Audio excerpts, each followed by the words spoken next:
Hey sixth graders, it's Mrs. Johnson, and today you're going to be doing 3.3, your My Notes on systems.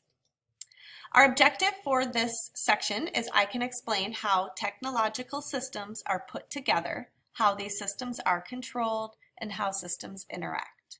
And our essential question, remember that's what we're wanting to be able to answer at the end of this, is what are systems? This next slide has the vocabulary on it. You should have already created in the activity before this your vocabulary notes, so you should have all of these terms written down. So I'll just go through them really quickly. A system is a group of interacting parts that work together to do a job.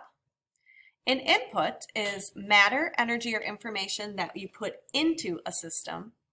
And an output is the product that comes out of a system. And I always think of input and output. I think in math you did those input or those machines where you put in 5 times 3 and then 15 comes out. So your input would be the 5 times 3 and your output would be the 15. An open system is one where matter and energy can flow in and out freely. And a closed system is one where energy can flow in and out freely, but matter cannot enter or leave. A control is a mechanism for regulating a system so that it works efficiently. And feedback is information from one step of a cycle that affects a previous step. And so we'll touch more on those later on in the slideshow. So first of all, what is a system? We're going to watch a just short little video clip here that explains it, and then I will talk some more about it. Some people study rocks. Some people study medicine, some people study French cooking. Oh, we need. I study systems. A system has 2 or more parts that interact to form a whole. Systems are everywhere, from the smallest cell to your family, to community, to the earth. These are all systems. And things in our everyday life are a part of systems.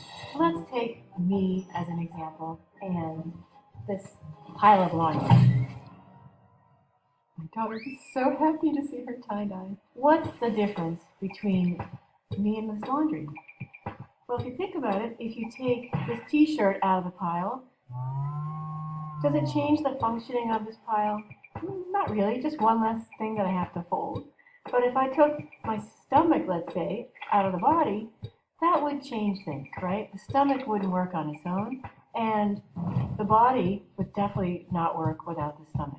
But if the heart and the lungs and the nervous system and the stomach are all interacting, they produce behaviors like speed or jumping or breath.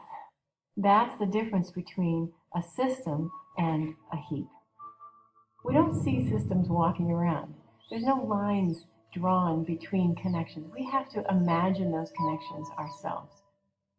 It's the interconnection in systems that produce something greater. It's the idea that the whole is greater than the sum of its parts. It's like the breathtaking beauty we see in a national park, the wolves and the moose and the aspen trees and the yellow warblers, all interacting in different types of relationships that maintain ecosystem balance.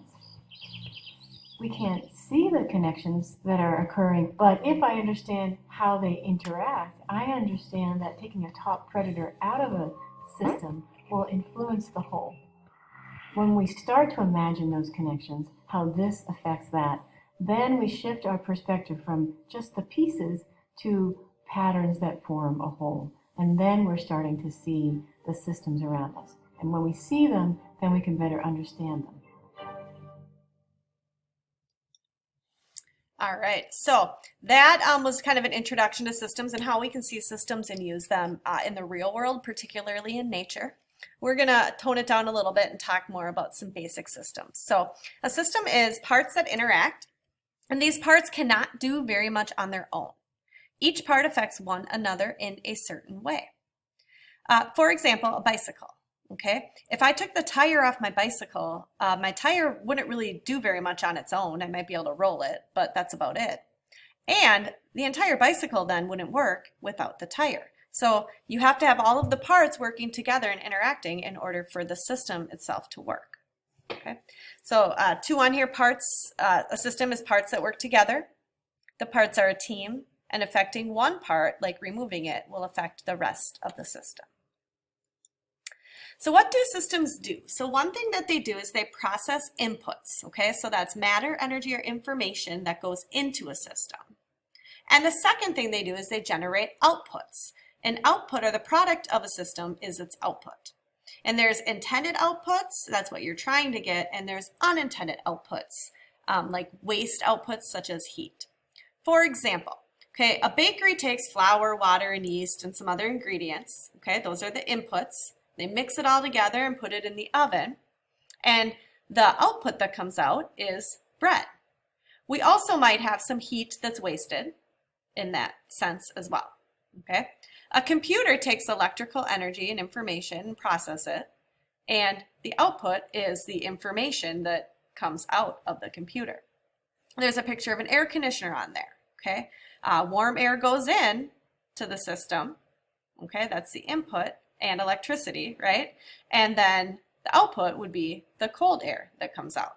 There's also heat waste in that product as well. Okay, so inputs is what goes in, and the output is what comes out. We have two types of systems. We have open systems, and an open system I think of as a pot without a lid on the top, okay? So if I start to heat that up, I know that matter and energy can flow in and out of the system.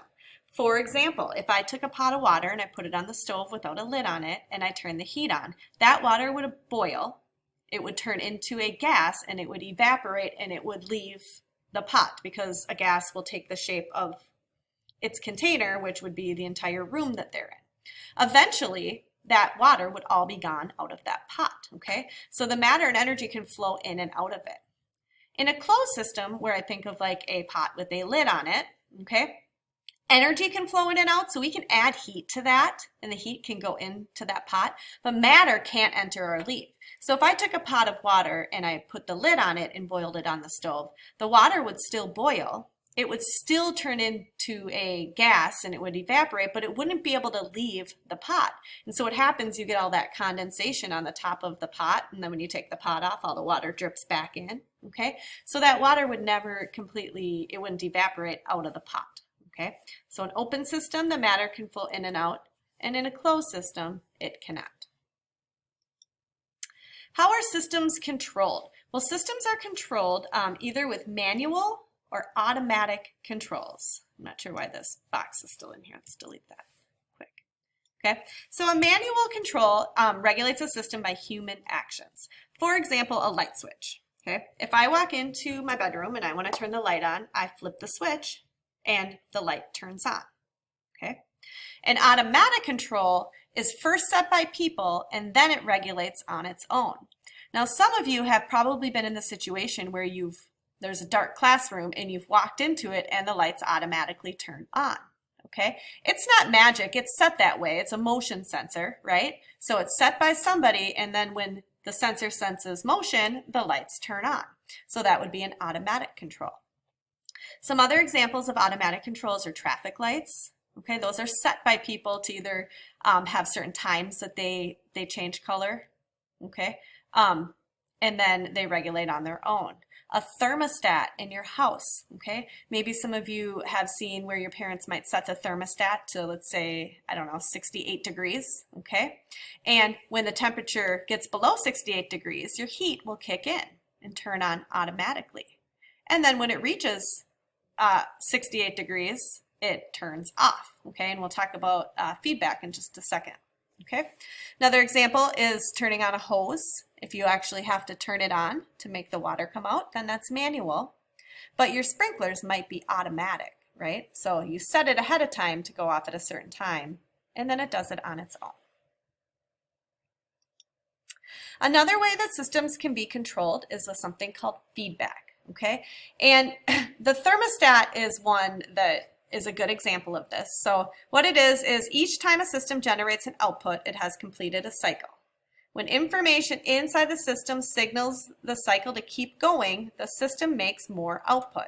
When it tells it to stop, it does. So this is like your thermostat, okay? You set it to 68 degrees, when it drops below 68 degrees, the heat kicks in.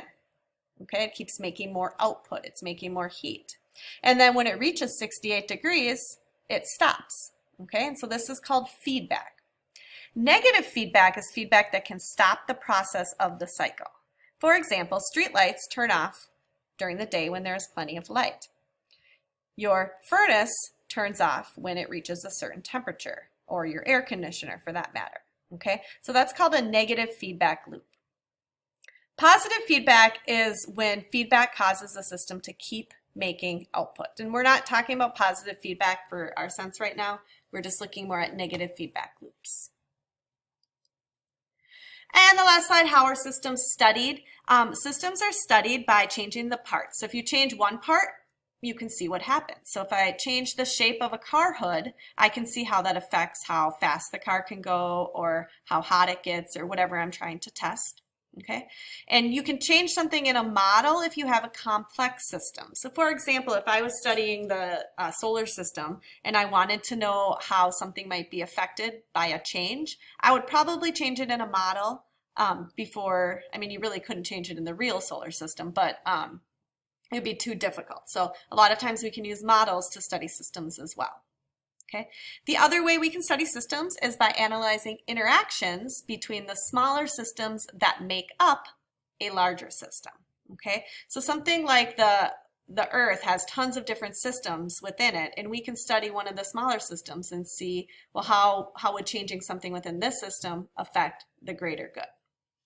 Okay, so that is systems. Your big ideas there are that we have parts that interact.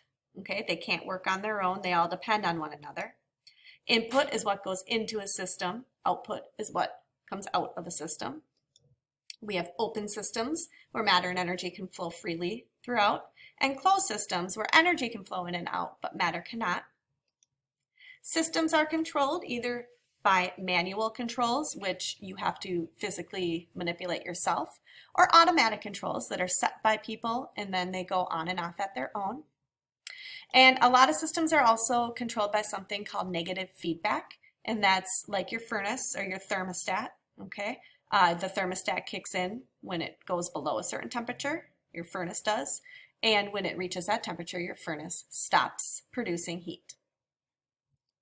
And we can study systems by changing one part within a system and seeing how it affects it, or by studying the interactions between the smaller systems that make up the larger system. What I would like you to do right now on your notes is I would like you to attempt to write your summary, okay? Remember, your essential question on this first slide is what you're trying to answer. So what are systems? And we'll go through the summaries later on. Have a good day.